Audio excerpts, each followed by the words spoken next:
at the topic faith that walk through love or faith that walk by love. A lot of people wrote to me in the course of the last 24 hours. Many of them are pastors. These are guys that I'd known perhaps over 15 years. Some of them I went to the university with them. Some of them I met them in Bible college, and some in the course of being a pastor myself. We became friends, acquaintances. I got invited to minister in their churches, or they got invited to minister in mine. In the language of today's people, we would say that we were all in the trenches together at one point or the other. And we all knew the struggle that being young ministers of the gospel that we faced. We are all men of faith and women of faith. Basically, you cannot be a minister of the gospel without at least having faith. You know that we're all given the same measure of faith.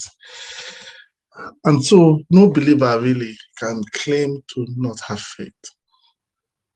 However, having studied the faith movement within the body of Christ for some time, and I've seen the wonders that they were able to produce in their walk with God. Having studied the grace movement, the holiness movement, the cessationists, having looked at what each of them, what they produced, it is important that we understand what faith really is.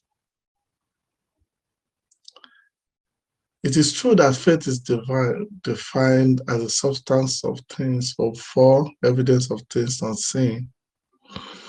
But that is like defining a wife as somebody that wears white or pink with a veil and stand in front of the pastor in the church on a Saturday or a Thursday morning while the music being played is Here Comes the Bride, and leaving out every other factors that makes her a bride. The definition of faith, when you look at it outside, without all the other factors that makes it work, it's like defining a car. And you didn't talk about either it's electric, hybrid, or maybe using diesel or petrol. But you just say a car is a machine that has 4 wheels and used for transportation. That is basically what that would look like. But that would not be faith that works. That would be faith. Faith then can be a thing that may not work, even though you have it. That is the point. You can have faith, you may have faith, and yet your faith might not work if you do not put every other things that are supposed to work with faith and make faith work together. So when a man says, I have faith, in Christianity, it is not just like, I believe I can get something, so I will get it. As many people assume and as many people thought. And so if you set your heart, you pray, and then you hold on to God, then you will have it. That's basically used to be how faith was taught.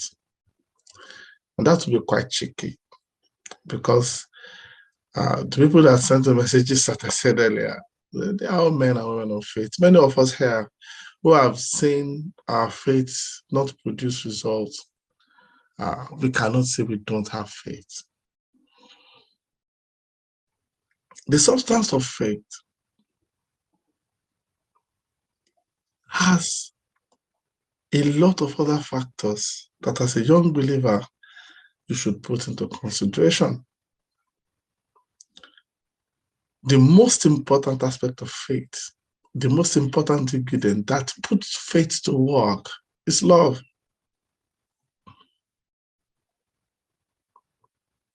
Love that is demonstrated that is palpable, that is evident, that is real. Let me remind you of something that came to my mind just now.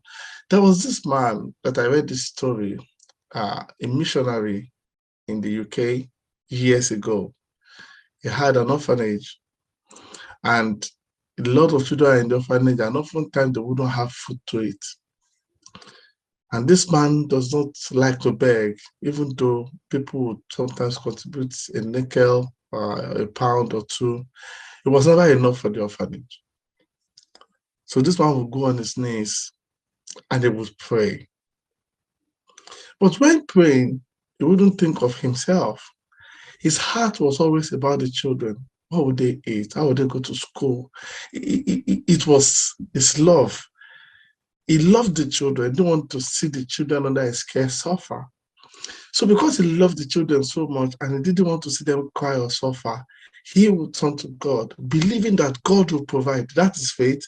But the basic here was not that it was just having faith so that it can receive stuff. It was having faith so that by faith, it can be a channel of blessing, that those children may not be hungry. You see how easy that is? That I believe that these children will not be hungry. If he could have sat down and said, God should take care of them and forget about it, then he would not be demonstrating faith. He could have loved the children and he would tell himself, I love these children. Hey, what can I do to give you food now? How can I help you with your food? These children are hungry. He could have been complaining. He could have been mourning, and he wouldn't demonstrate faith, and the children will remain hungry. And even when help will come, he wouldn't be able to ascribe the help to God. But this man would take the burden of the children's food. So when they were sleeping at night, knowing that there must be breakfast, he would wake up early, go on his knees and begin to talk to the Lord, blessing his name, asking that the Lord will stir the heart of men, the heart of women, the heart of young and old, that they will be stirred to bring resources to the orphanage, that the children must wake up to the smell of tea, of coffee, of ham, of bacon, of bread, of all sorts of varieties, that he wanted the children to be well fed. He would now demonstrate faith, but you would know that at the back door of that faith is genuine love. He wasn't having faith so that he can collect something. He was having faith that provision could be made to the children, for the children, through his prayer.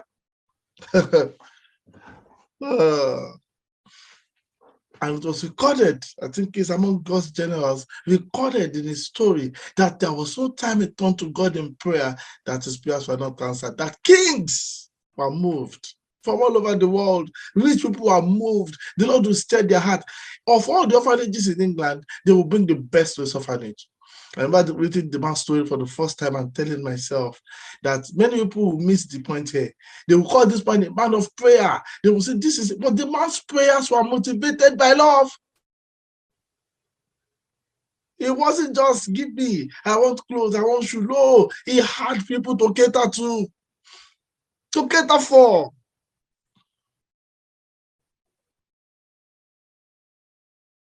Many of us don't know that. When you build your own castle and you're only thinking of yourself, you now see your faith is not working. A faith that is of no use to the propagation of the gospel. A faith that is only demonstrated in the material things you need, or that you need health or you need help. A faith that is selfish in all its desire. How can then you compare that kind of faith with my own kind of faith, or with the kind of faith that Jesus has? The faith of Jesus was never based on his own needs, always based on the propagation of the kingdom of the Father, based on his love for humanity, based on his desire to give God. That is what the Bible said in the book of Revelation chapter 5, to give unto God a nation, to purchase a nation for God. It was after he had purchased the nation and presented it that was given a name that is above every other name. The Bible said he didn't do it for his own glory, because he had glory already. It wasn't like, I'm a slave. If I could win this contest, I will now become. Some of you may not know. But the history of the Olympics game started with one guy on Grace who had a daughter, beautiful daughter, and was billionaire, had so much money. And when his daughter was about to get married, she couldn't get a husband. Nobody came to ask for a hand in marriage. Nobody came to say, and he loved his daughter, and he wanted the girl to get married. So the man started a competition. The man said, I'm going to give 1 million Greek money to the person that wins this marathon race. That all the young men that are strong, agile, and vibrant should come around, and that they should come and run. That the person that wins the race will win 1 million Greek money, and they will marry his daughter. The young men that came for the race realized then that the man wasn't trying to marry his daughter off to a rich man, but that he really wanted somebody that will go all the way, that will suffer all the way, that will go through the marathon and know the pain of marrying his daughter. That, see, if you can go through this marathon, you can go to marriage. Marriage is also a marathon. You can marry my daughter and I will give you enough money so that you guys won't lack anything. Guys from all over the world heard the news and they came. They traveled by boat, by sea. They were motivated by the money. And then, okay, the prospect of winning a bride. So this man set it up so well. It's not about that you come as a young man, your eyes is on the money. At the same time, you are strong enough, you will go through the pain. But their primary motivation was just marry the girl, gain the money. There's something to lose except a few hours of pain going through a marathon. Ladies and gentlemen, the marathon was done. You can go check this in history, because I remember reading it in UI Library several years ago. After the marathon, the man that won the marathon was already married. You see, he was unmotivated. He was unmotivated by marriage. He was motivated by the money. And he shouldn't have even qualified for that race, because this man wanted to marry a bride, to marry his daughter out to the winner. And you don't qualify. But you see, some of us, that's exactly our situation. We are not motivated. God has offered a lot of good things. The only thing that motivates us has always been our own selfish desire. This man came into the race, even though he was already married. He couldn't marry this rich man's daughter. And yet he won the race. And after winning the race, I said, oh, yes, I've won the race. Give me the money. He said, you are going to take the bride. I said, no, it's only the money I want. I said, oh, that is not the condition. Oh, no. Yeah. It was just for his own self. He just saw a way to make money, but wasn't willing to fulfill the entire terms and conditions. Exactly how many of us are. We have faith, but we are not motivated the right way. Our motivation has always been our own selfish end. We didn't consider that faith was given to us in order for us to be channels of blessing to our world. We didn't consider it. So while I was a struggling pastor, I thought that I loved. When I hear messages about faith, that faith through love, or faith that worked by love, I used to convince myself that, oh, I love, I really do, I care. But that my hand has been encumbered. God didn't release wealth to me. God didn't give me riches. God didn't. So I would always be complaining that, God, you can see my heart, that I love these people, especially my church members at the time. They were very poor and not so educated. Maybe most of us that are there had our first degree. That is the peak of our education in the church.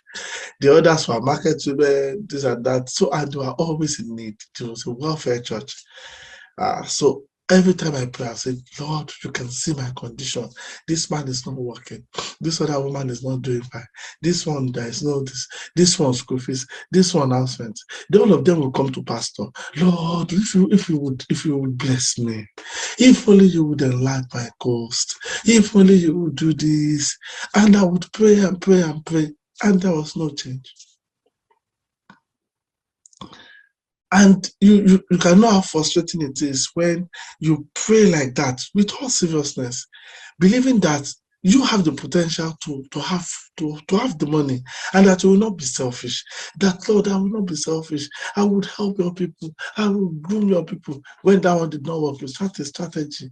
Okay, let us do empowerment. You let this one go, learn sewing, this one shoemaking, this one soap making, just so that they can have food on their table. If they are comfortable, they will come to church. They will do this. They will do that. I thought that was love. Oh no. That's not love. That's not love. Because I didn't really know what love was at the time. And the love I was demonstrating to people was as a result of duty. Was duty. I had a duty to them because I was the pastor. And I felt bad because I couldn't give them the maximum support that they needed to fulfill destiny. And it is God's fault, basically, because what else can a man do? I wouldn't go and steal, and their needs will always be there. I have my own family needs too. And so all of us were just like, in quotes, in the trenches, trying to help each other, pushing and all that. And it didn't work. When the Lord would then teach me what love is, it will be years later. I had given up on pastoring totally. I was working as a PA, and then the Lord said to me, I will be sending some people to you so that you can build up their faith. These are strangers. So people will just walk randomly into my office, and then they would need prayer. Because I was working in the church office, it's not unusual, but it's unusual because I'm not a pastor. I wasn't a pastor, and I'm still not a pastor. So, but they would rather want to speak with me than speak with the pastors. So they will come, and when they come, I will listen to them. After listening to them, I will pray with them. After praying with them, I do not see them as, because I wasn't the pastor, so I don't see any of them, I don't see myself as superior to any of them. When you're a pastor, there's a particular position that people put you where they will just be bowing their head, they will just be saying, eh, eh, eh, eh. The ladies will just be curtsying and kneeling down every 2 minutes. Even though you don't have, it wasn't as if you just basically because of your title, and they will just be, and you feel like, yeah, because you are their pastor, as if you know more, as if you know more than them, as if you have the answer to their questions, as if, so that thing is already there.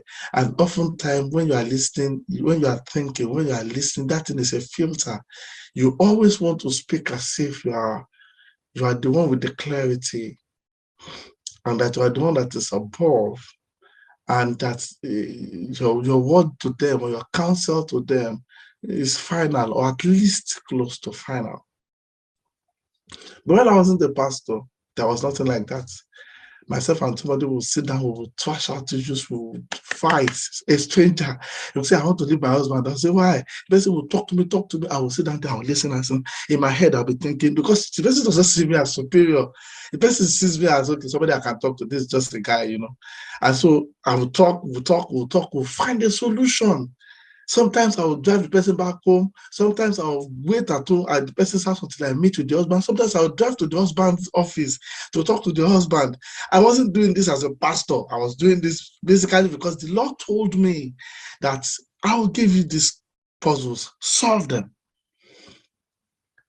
Most of the guys will call me by my name. That's why I always prefer to be called Gbenga, but Gbenga till now. Call me by my name. I saw that the level of interaction at that point was I cared, not not as a pastor to a sheep. I really cared. I wanted to see results. I wanted things to work.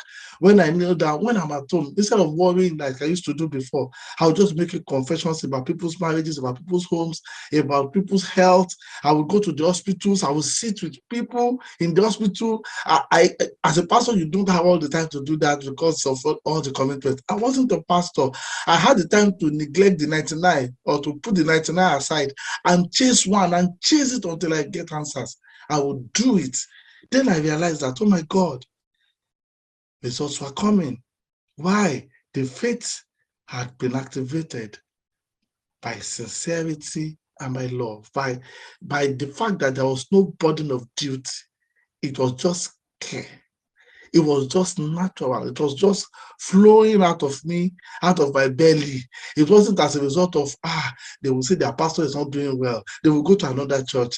All that concern that literally bogged down pastors was not there for me anymore. I could basically express the fullness of the love of Christ without having to think that I'm doing it because of my position or my duty. Then people will tell people, so people will call me on the phone. I will call people with my own money. I will speak to them for hours. Miracles will happen over the phone. And of course, sometimes people will send me credit. Then I will have so much credit. I will still be telling people, do you want to make a call? I have too much credit on my phone. And when the Lord saw that I had gained mastery of that level of interaction, I've come to know people. I've come not to judge people by, oh, you painted your nails. Oh, you wear lipstick. Oh, did you see her hairstyle? Oh, you cheated on your husband. Oh, you gave your husband somebody else's child. Oh, all those things that as a pastor, I will hang my head. I would have judged ahead of the conversation. I'll be thinking, does she have any brain? How can any woman do this to a man? That position I would have taken. I stopped taking it.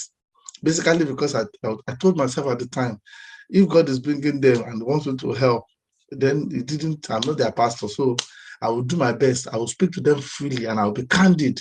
And where we have to cry together, we will cry. Where we have to laugh, sometimes I'll take them out for lunch. We'll sit down across the table, eat, talk, and they would go back and they would tell other people, my God, when I spoke with JSW, this was the solution, this has worked, and they will be the one they will call. It was not stressful anymore. Suddenly the faith started producing results. When I was a pastor, I had faith. And I wasn't a pastor anymore. And I decided to see people as equals, paying attention to their needs, taking it to the Lord. I found the expression of love easy. I began to know how to end people. When people are telling me something, I will have seen the end of the conversation before the beginning. As they begin to speak, my heart was open. My consciousness was open. I was willing to be a blessing.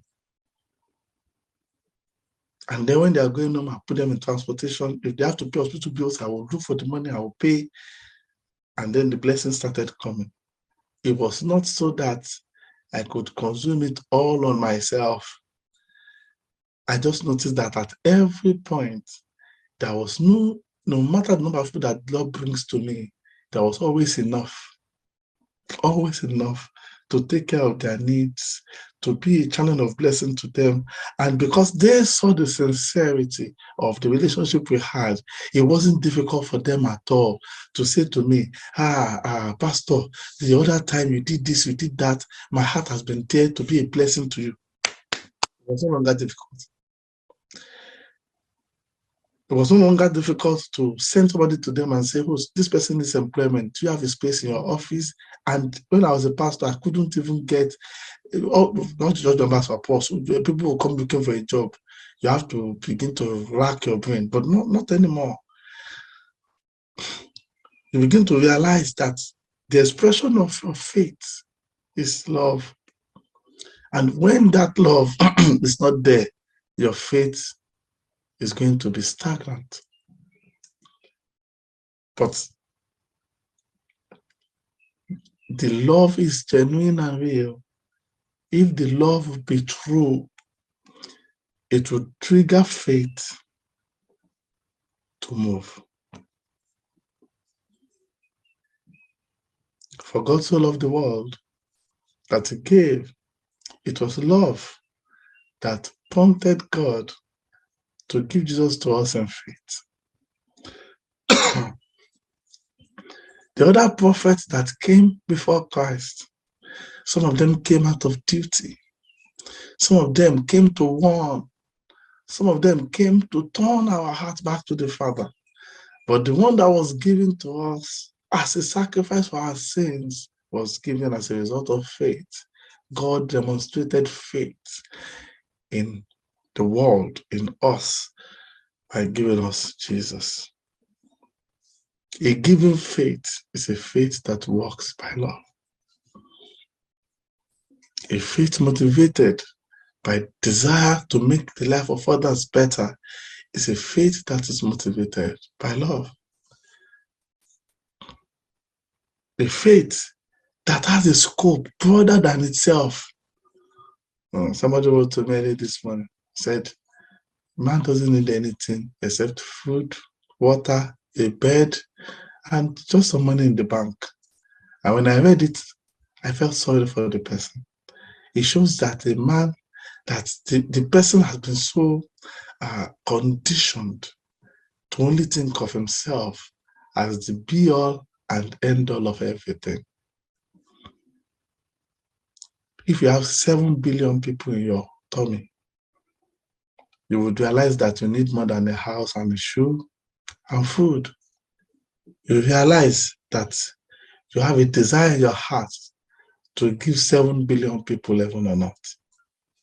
And that will motivate you to continue to strive, not so that when you get to 100, you say, I'm enough. No, to continue to strive until you bring all souls to a place of dignity, to a place of love, to a place of experiencing the fullness of the glory of God.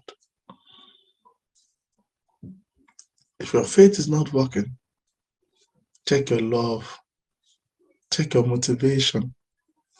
If you are stuck in a place, I've seen debts cancelled, and some people are still languishing. I've seen somebody that has a debt of 15 million naira cancelled just through one contact.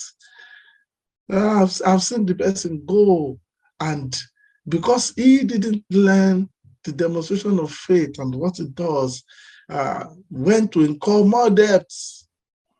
I came back again thinking that all you have to do is, let me move that. It will just move a magic wand. And when it does that, who's that?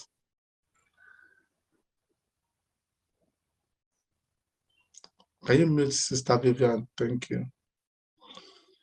But when he does that, I'll be made whole again. And then that person is going to remain there for a long time, because the faith that produced result for him was not his faith, it was somebody else's faith. That was why he abused it. If your faith produces result by love, you would never stop loving, you will never stop caring, because you know that without love, your faith will not produce results. So you have come to mix the elements together. So many people will say, Pastor, pay for me, Pastor, pay for me. They are not motivated by love, they're just motivated by need. And so the pastor who has learned to demonstrate faith that works by love will pray for them, they will get a result. And then next time they want to do the same thing, they will not get a result. But that pastor would have results consistently because he had learned to trigger faith by love. This morning, you must deliberately step out of yourself.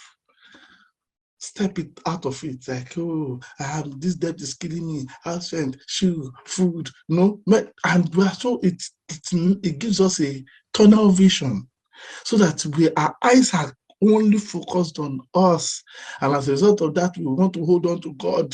Bless me, do this, and as a result of that, we don't think of others and their need. We are not even seeing it, and our faith then do not produce the right result. Even now, in that position where you are, where it seems you don't have everything, that you are struggling with this, you are struggling with that, you still have love.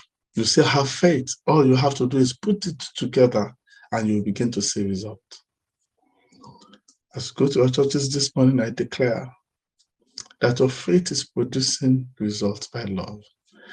They are not motivated by the desire to criticize, to fight, to look at the fault of the pastor, church members, to gossip, or to just dress and look fine and make all eyes turn on you in church and all that. That you are motivated beyond that to produce in others the reality of Christ and the glory of the kingdom.